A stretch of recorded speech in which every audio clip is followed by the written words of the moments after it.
आपको कहीं से भी लोन नहीं मिल रहा है, आपको परेशान होने की ज़रूरत नहीं है, क्योंकि भारत सरकार के द्वारा लॉन्च की गई इस वेबसाइट के माध्यम से आप आसानी से घर बैठे लोन पा सकते हैं। इस वेबसाइट के माध्यम से आप 10,000 से लेकर 10 लाख तक का लोन ले सकते हैं। इस वेबसाइट से लोन लेने के क्या फ़ायदे हैं? तो जैसा कि मैंने 4 लाख रुपए के लोन के लिए अप्लाई किया था, यहाँ पर मुझे 1.5 लाख रुपए सब्सिडी मिल जाती है और ईएमआई भी बहुत ही कम देनी पड़ती है और लोन भी चुकता करने का समय भी हमें 15 साल का मिल जाता है। आप भी लोन लेना चाहते हैं? लोन के लिए अप्लाई कैसे करें? तो वीडियो को बिल्कुल ध्यान से आखिरी तक जरूर देखें।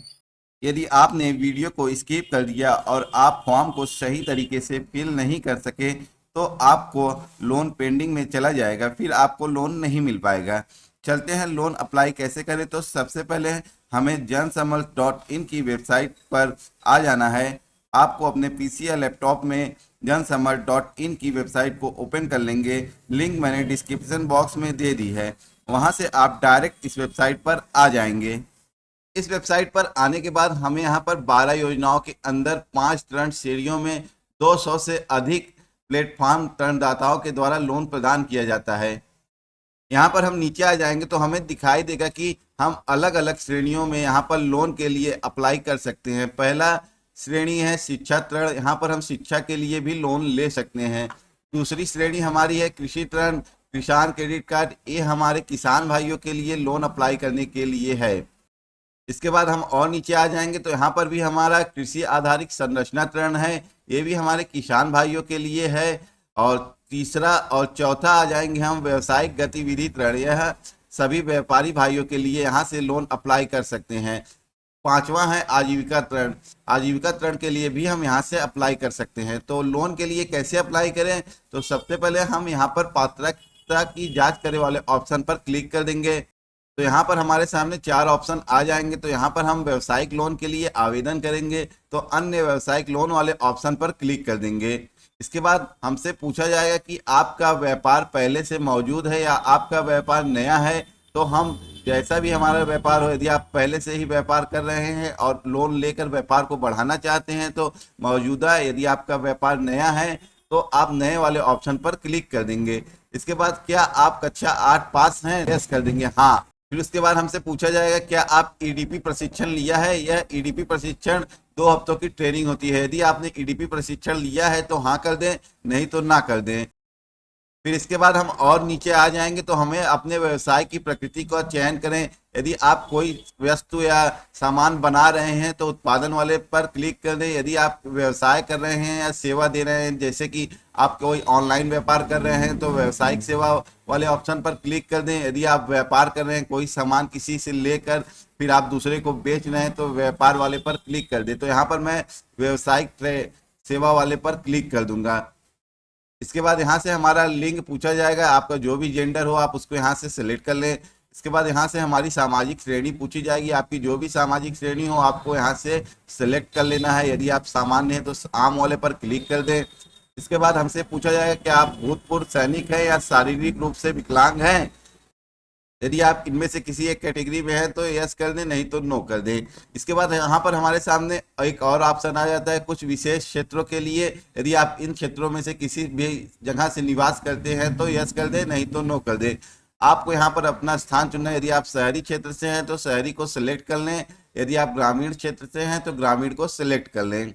इसके बाद हम और नीचे आएंगे तो हमारे सामने आवेदक लाभार्थी के प्रकार का चयन करे का एक ऑप्शन आ जाएगा, यहाँ पर हम क्लिक करेंगे। यदि आप पर्सनल लोन लेना चाहते हैं तो व्यक्तिगत वाले ऑप्शन पर क्लिक कर दें। यदि आप किसी के साथ पार्टनरशिप या किसी और व्यक्ति के साथ मिलकर कोई व्यापार कर रहे हैं तो गैर व्यक्तिगत वाले ऑप्शन पर क्लिक कर दें। तो यहाँ पर मैं व्यक्तिगत वाले ऑप्शन पर क्लिक कर देता हूँ। इसके बाद अनुमानित परियोजना लागत दर, आपके व्यापार की क्या लागत है। यदि आप कोई व्यापार कर रहे हैं उसकी लागत 10 लाख रुपए है तो यहाँ पर 10 लाख रुपए को फिल कर दें। तो मैं जो भी व्यापार शुरू करने वाला हूँ उसकी लागत 6 लाख रुपए, तो मैं यहाँ पर 6 लाख को फिल कर लेता हूँ। फिर इसके बाद हमसे पूछा जाएगा क्या वह राशि जो आप निवेश कर सकते हैं, तो जो जितना मैं अमाउंट को निवेश कर सकता हूँ और जो मैं अमाउंट लेना चाहता हूँ, तो मैं 6 लाख रुपए का इन्वेस्टमेंट करना चाहता हूँ। तो मैं यहाँ पर मेरे पास 2 लाख रुपए हैं तो मैं यहाँ पर 2 लाख रुपए को फिल कर दूंगा। तो यहाँ पर मेरे सामने आवश्यक धनराशि 4 लाख रुपए की आ गई है। अब यहाँ पर पात्रता की गणना करे वाले ऑप्शन पर क्लिक कर देंगे। तो यहाँ पर हम देखेंगे कि हम दो प्रकार की लोन के लिए यहाँ से अप्लाई कर सकते हैं। पहला, प्रधानमंत्री रोजगार सृजन कार्यक्रम के तहत यहाँ पर मुझे 4 लाख रुपए का लोन प्राप्त हो जाएगा, जिसमें से मुझको 2,10,000 रुपए सब्सिडी के रूप में प्राप्त हो जाएगी। इसके बाद इसमें मेरा मासिक ईएमआई भी बहुत कम होगा, जो 4,060 रुपए के लगभग पड़ेगा। इसके बाद मेरे ऋण को जमा करने या चुकता करने की अवधि भी 15 साल की हो जाएगी। दूसरी योजना के लिए मैं योजना का नाम प्रधानमंत्री मुद्रा योजना के लिए भी अप्लाई कर सकते हैं। यहाँ पर हमको मासिक ईएमआई बहुत ही ज़्यादा देनी पड़ती है और लोन की ऋण अवधि भी हमको बहुत ही कम मिलती है। तो यहाँ पर मैं प्रधानमंत्री रोजगार सृजन कार्यक्रम के अंतर्गत लोन के लिए अप्लाई वाले ऑप्शन पर क्लिक कर देंगे।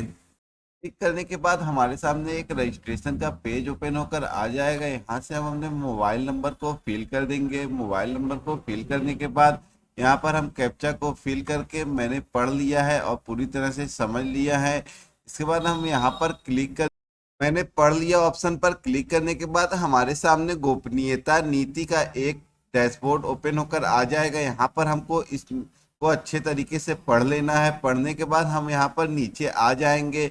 नीचे आने के बाद हमारे सामने अगला का ऑप्शन आ जाएगा। यहाँ से हम नेक्स्ट वाले ऑप्शन पर क्लिक कर देंगे।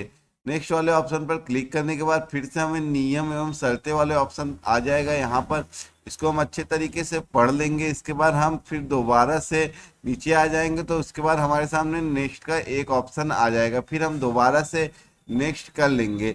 यहाँ पर मैंने गोपनीयता नीति और नियम एवं शर्तों को नेक्स्ट कर दिया है। अब अस्वीकरण सहमति के लिए एक पेज आ जाएगा, तो यहाँ से आप सहमति, मैंने गोपनीयता नीति को अस्वीकरण को ध्यान से पढ़ लिया समझ लिया है, पर क्लिक करके सहमत पर क्लिक कर देंगे। तो इसके बाद हमारे मोबाइल नंबर पर ओटीपी प्राप्त करे वाले ऑप्शन पर क्लिक कर देंगे।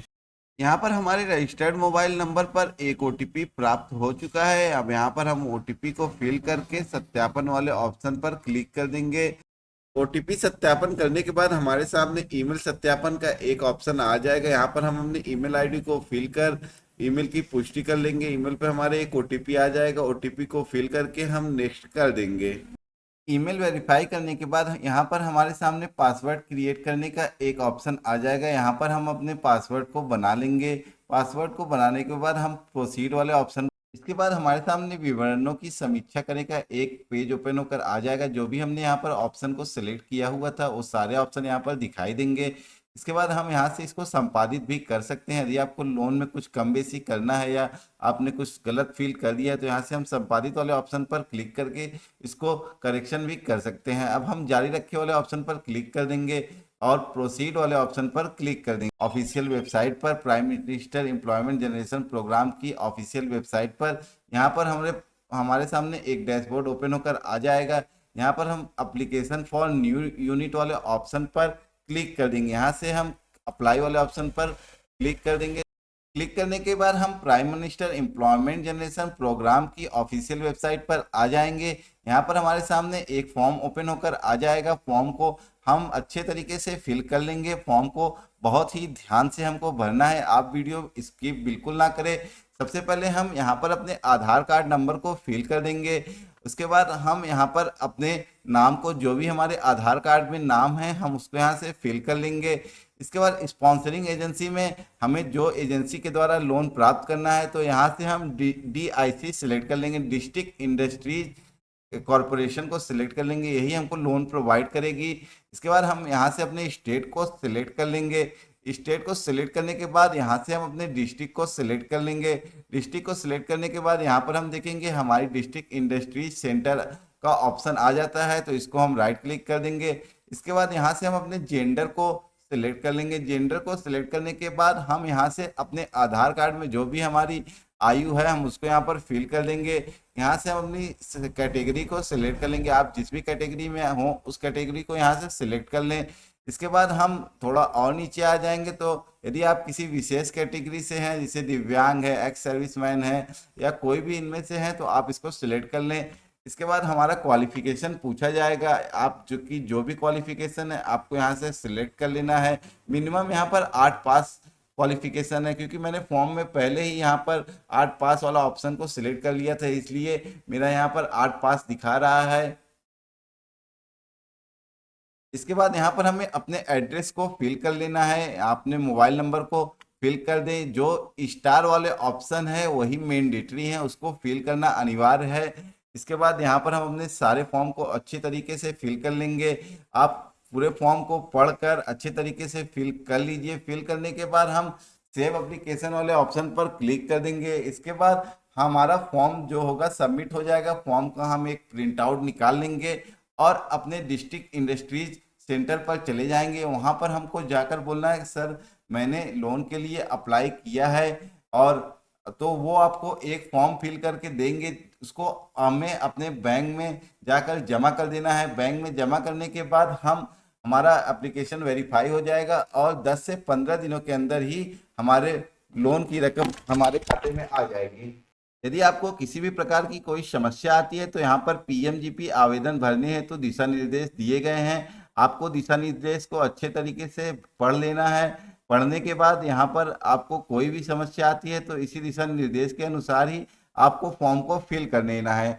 जरूरी दस्तावेज में हमारे पास आधार कार्ड, पैन कार्ड और बैंक पासबुक और एक फोटो होनी जरूरी है। धन्यवाद। यदि आपको वीडियो पसंद आई तो वीडियो को लाइक कर दें, चैनल को सब्सक्राइब कर दें।